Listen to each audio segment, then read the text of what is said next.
மாநில நிர்வாகிகளே, மாவட்ட நிர்வாகிகளே, சக்தி கழக பொறுப்பாளர்களே, மண்டல் நிர்வாகிகளே, கிளைத்தவர நிர்வாகிகளே மற்றும் அனைவருக்கும் வருகை தந்து முதல் நன்றியை தெரிவித்துக் கொள்கிறேன். இந்த திராவிட மாடல் அரசு 4.25 ஆண்டு ஆகியிருக்கின்றன. எந்த திட்டத்தையும் சரியான முறையில் பயன்படுத்தவில்லை. நமது முன்னாள் முதல்வர் டாக்டர் புரட்சி தலைவர் அம்மா அவர்கள் கடந்த 10 ஆண்டு காலமாக ஆட்சி பொறுப்பில் இருக்கும் போது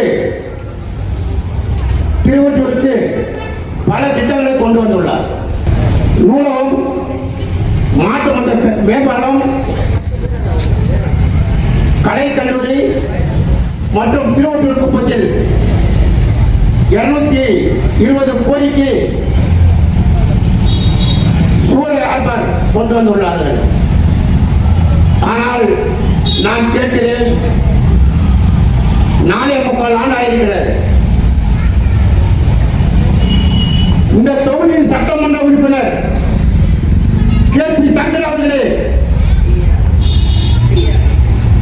திருவள்ளூருக்கு எந்த திட்டத்தை கொண்டு வந்திருக்கிறீர்கள்? நீங்கள் ஒரு வருடத்திற்கு சட்டமன்ற உறுப்பினர் பண்ணி 3 கோடி, இன்னும் நீங்கள் பதவியில் இருக்க வேண்டியது 2 அமாவாசை மட்டுமே. 15 கோடி பெற்றிருக்கிறீர்கள். ஆனால் திருவள்ளூர் தொகுதிக்கு நீங்கள் செய்த நல்ல திட்டங்கள் என்ன? உன்னால் கூற முடியுமா? சொல்லு. உங்க தலைவர் ஒழுங்காக நீ ஒழுங்கா இருப்ப. 10 ஆண்டு காலத்தில் அனைத்து இந்திய அண்ணா திராவிட கழகம் ஆட்சியில் இருக்கும் போது 4.5 கோடி கடன்.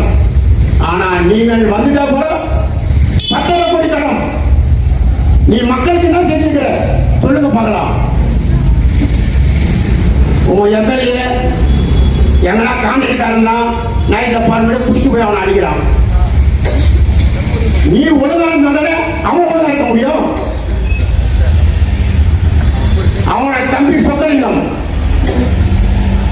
அவனும் நைட்ல தண்ணி அடிச்சு போயிட்டு ஒரு காண்டில் போட்டு வெடிக்கிறான்.